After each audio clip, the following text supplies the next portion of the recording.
امریکہ کے اس وقت جو صدارتی انتخابات ہو رہے ہیں، اس حوالے سے دفاعی تجزیہ کار اور بین الاقوامی سطح کے اوپر مبصر کے طور پہ اپنا درجہ رکھنے والی ماریہ سلطان صاحبہ نے ہمیں جوائن کیا۔ ماریہ صاحبہ بہت شکریہ آپ کے وقت کا۔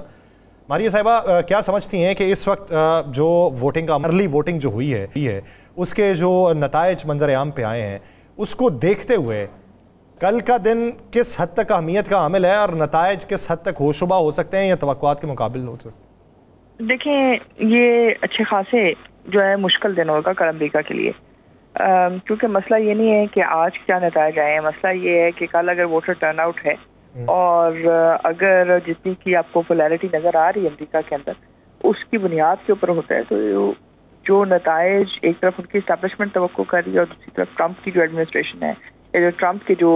ایک طرح سے آپ کہہ سکتے ہیں حامی ایکسپیکٹ کر رہے ہیں، ان کے درمیان اگر فرق زیادہ ہے تو ظاہر ہے پھر ایک نیشنلسٹ گورنمنٹ یعنی کہ ریپبلکن گورنمنٹ جو ہے شاید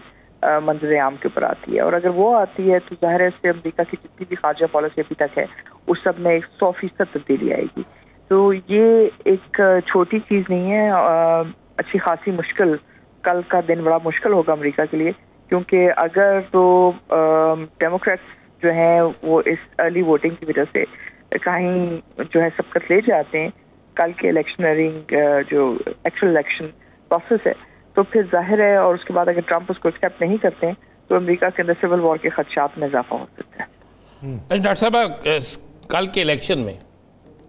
پاکستان کی سیاست پہ آپ کیا اثرات دیکھ رہی ہیں؟ دیکھیں، پاکستان کی سیاست پہ کوئی خاص اثرات نہیں آئیں گے، لیکن دو چیزیں ہمیں دیکھنے کی ضرورت ہے۔ پہلی بات تو یہ ہے کہ امریکہ نے اس خطے کے اندر ہندوستان کو اپنا ساتھی جو ہے ایک اسٹریٹجک طور کے اوپر بنا لیا ہے، اور اس کے لیے 60 سے زیادہ معاہدے کر چکے ہیں وہ۔ تو اس میں جو بنیادی ترجیحات ہے اس میں تو کوئی فرق نہیں آئے گا امریکہ اور پاکستان کے تعلقات میں۔ ہاں، فرق صرف یہ ہے کہ اگر ٹرمپ آتے ہیں تو ظاہر ہے جو پاکستان امریکہ کے تعلقات ہیں وہ بہتر ہوں گے،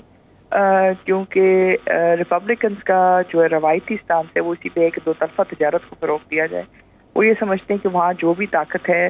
بالخصوص جو بھی آپ کی لیڈرشپ کے حلقے ہیں، ان کے ساتھ ان کے تعلقات جو ہے استوار ہونے چاہیے، بہتر ہونے چاہیے، اور وہ نہیں سمجھتے کہ اندرونی معاملات کے اندر زیادہ مداخلت کرنی چاہیے۔ اس کے برعکس جو ڈیموکریٹس ہیں ان کا نقطہ نظر ہمیشہ سے یہی ہے کہ وہ لبرل پالیٹکس کے اوپر نہ صرف ایمفیسس دیتے ہیں، ہیومن رائٹس، ان تمام چیزوں کے اوپر، لیکن ان کو جمہوریت پہ بھی ایک خاص نقطہ نظر ہے۔ پھر وہ یہ سمجھتے ہیں کہ پاکستان مسئلے کا حل نہیں بلکہ مسئلہ ہے اس خطے کے لیے، اس لیے ان کا نقطہ نظر، ان کے طریقہ خارجہ پالیسی بہت مختلف، اور وہ خارجہ پالیسی میں آپ کو زیادہ متحرک نظر آتے ہیں ڈیموکریٹس، لیکن اس کی نسبت جو ریپبلکنز ہیں وہ بائیلیٹرل ٹریڈ کے اوپر اور ایک طرح سے تعلقات کو امریکہ کے مفاد میں، جہاں تجارت ان کی بنیادی مقصد ہے، تو اس لحاظ سے یہ زیادہ اسٹیبلائزنگ ہے اور یہ جنگوں کے خاتمے کی طرف ہے، جبکہ ڈیموکریٹس جو ہیں جنگیں شروع کرنا چاہتے ہیں اور اس کی بنیاد کے اوپر آگے چلتے ہیں۔ تو ایک ڈائیکاٹمی ہے ڈیموکریٹس کے کہنے کے ایجنڈے میں اور ان کے کرنے کے ایجنڈے میں۔ وہ بات کرتے ہیں پیس کی، لیکن ان کی جو خارجہ پالیسی ہے وہ جنگ کے اوپر مشتمل ہے، جبکہ ریپبلکنز جو ہیں بات کرتے ہیں ملٹری انڈسٹریل ڈیفنس کمپلیکس کی، لیکن ان کی ترجیحات تجارت ہیں۔ اچھا ڈاکٹر صاحبہ، آپ کیا سمجھتی ہیں کہ اس وقت امریکہ کے اندر 80% سے زائد مسلمان جو ہیں، کیا وہ واقعی ریپبلکن کی طرف ہیں جس طریقے سے پورٹرے کیا جا رہا ہے؟ دیکھیں، ایک بہت بڑا جو میرے خیال سے جو دھچکا لگا ہے ڈیموکریٹس کو، وہ مشرق وسطیٰ کی جنگ کا لگا ہے، اور اس کے بعد جس طرح انہوں نے سٹانس لیا ہے اسرائیل کی مدد میں، جس طرح ایک جو ہے ویپنز برج جو ہے بنائی گئی ہے، جو امریکن جو ویپنری ہے، جو امریکن ایک طرح سے آپ کہہ سکتے ہیں سپورٹ ہے امریکن کانگریس کی اسرائیل کے لیے، جو متواتر ہوتی رہی ہے، اس کے ساتھ ساتھ جس طرح انہوں نے اپنی انٹرنل اسٹوڈنٹ یونینز کے خلاف جو ہے کارروائی دکھائی ہے، اس کی وجہ سے جو مسلم ووٹ ہے وہ امپیکٹ کیا ہے، اس میں کوئی شک نہیں۔ جو آپ کے پاس امیگرینٹ ووٹ تھا، جو پہلے ہمیشہ یا مسلم ووٹ تھا یا جو بلیک امریکن ووٹ تھا، وہ ہمیشہ ڈیموکریٹس کے ساتھ دیکھا جاتا تھا، لیکن اس جنگ کی وجہ سے جو مشرق وسطیٰ میں ہوئی ہے اور جو یوکرین کی جنگ ہے، اس کی وجہ سے ایک بہت بڑا امپیکٹ آیا، اور وہ امپیکٹ یہی ہے کہ ڈیموکریٹس انٹرنلی لوز کیے ہیں۔ پھر جو ہیلتھ کیئر سسٹم ہے ان کا، وہ بھی اس طرح ڈیلیور نہیں کر سکا جو لیس افلوئنٹ سیکٹرز ہیں امریکہ کے اندر، جس کی وجہ سے جو ٹرمپ ہے یا جو ریپبلکنز ہیں ان کا نقطہ نظر یہ ہے کہ وہ امریکہ کے اندر اصل نو ایک نیا ہیلتھ سسٹم بھی لے کے آئیں گے، اور شاید جتنی بھی امریکہ کی بیرونی جنگیں ہیں ان سب کو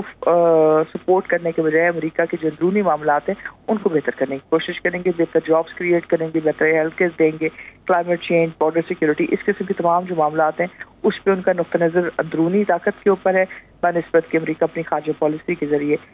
جو ہے یہ کوآپریشنز کو جو ہے زیادہ طاقتور کرے۔ اچھا ماری صاحب، مشاہد حسین سید صاحب کے مطابق کہ ٹرمپ جو ہیں وہ پاکستان میں سب سے زیادہ اگر کسی سیاستدان کو جانتے اور لائک کرتے ہیں تو وہ عمران خان ہے، آپ سمجھتے ہیں ایسا ہے؟ نہیں، میرے نہیں خیال سے، بڑے ادب سے میں مشاہد صاحب کا بہت احترام کرتی ہوں، لیکن میرے خیال سے دیکھیں ٹرمپ ہو گئے یا کیملا ہیرس ہوگی، یہ کوئی انڈیویجول پرسنالٹی بیس، ٹھیک ہے آپ کہہ سکتے ہیں ٹرمپ کا ایک پورا ایک پرسپیکٹو ہے، لیکن اس پرسپیکٹو میں اگر آپ تھوڑا سا غور کریں ان کی پرسنالٹی کے علاوہ تو آپ یہ دیکھیں گے کہ وہ بڑے اسٹیوٹ بزنس مین ہیں، اور بزنس مین ہونے کی وجہ سے تجارت ان کا بنیادی فوکس ہے۔ دوسری بات یہ ہے کہ انہوں نے اگر آپ دیکھیں ان کی جو پچھلی ایڈمنسٹریشن تھی اس کے اندر انہوں نے آ کے یہاں سے امریکن افواج کا انخلا کیا، اس کے لیے پاکستان کے ساتھ انہوں نے تعلقات کو استوار کیا، پاکستان کی عسکری اور سیاسی قیادت کے ساتھ مل کر بات چیت کی، اور اس کے علاوہ وہ یہ سمجھتے ہیں کہ امریکہ کو خارجہ پالیسی کے نقطہ نظر میں نہ ہی دوسرے ممالک کے اندر مداخلت کرنی چاہیے اور نہ ہی جو ہے جنگیں شروع کرنی چاہیے۔ تو ان کا ایک بڑا واضح جو ہے ترجیح ہے، جس میں آپ ان کے تعلقات روس کے ساتھ دیکھ لیں، چین کے ساتھ دیکھ لیں، باقی جگہوں پہ دیکھ لیں، جہاں وہ سینکشنز اپروچ ضرور استعمال کرتے ہوئے نظر آتے ہیں لیکن بڑی حد تک تجارت ان کا مین فوکس ہے، اور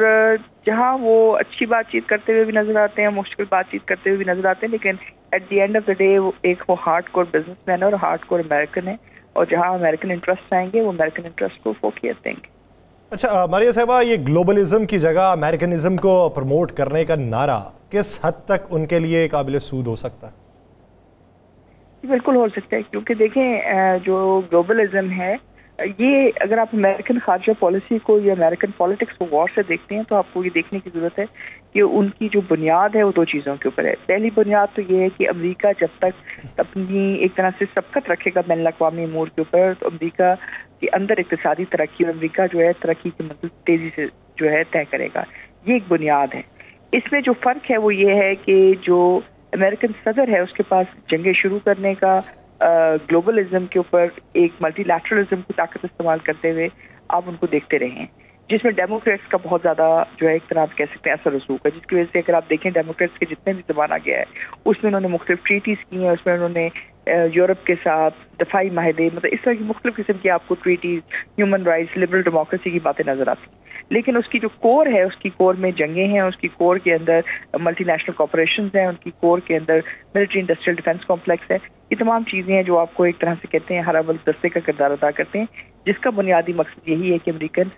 جو اقتصادی ترقی ہے اس کو جو ہے ایک پیس پہ بھی رکھا جائے اور اس کو مینٹین بھی کیا جائے۔ اس کے برعکس جو ریپبلکن پالیسی ہے وہ یہی ہے کہ امریکن جو سبقت ہے اقتصادی محاذ کے اوپر یا دفاعی محاذ کے اوپر اس کو برقرار رکھا جائے، لیکن ان کا فرق یہ ہے کہ وہ یہ سمجھتے ہیں کہ بجائے اس کے کہ امریکہ اندرونی معاملات میں گھسے یا امریکہ بڑی جنگیں کرے، امریکہ کو اتحاد کے ذریعے، تجارت کے ذریعے اور جو رجیم الائنسز ہیں ان کے ذریعے آگے بڑھنے کی ضرورت ہے۔ تو یہ ایک بہت بڑا بنیادی فرق ہے، اور اس بنیادی فرق کی سمجھنے کی ضرورت ہے جہاں گلوبلزم ڈیموکریٹس دیتے ہیں اور بائی لیٹرلزم جو ہے ریپبلکنز دیتے ہیں، اور گلوبلزم اس وقت ختم ہو چکا ہے مشرق وسطیٰ کے بعد، کیونکہ اس کی جو کریڈیبلٹی ہے وہ لوز ہو چکی ہے۔ اگر گلوبلزم سچ مچ زندہ ہوتا تو آج مشرق وسطیٰ میں جنگ نہ ہوتی ہے، اگر سچ مچ زندہ ہوتا تو آج یوکرین کے اندر ایک جنگ بندی ہو چکی ہوتی۔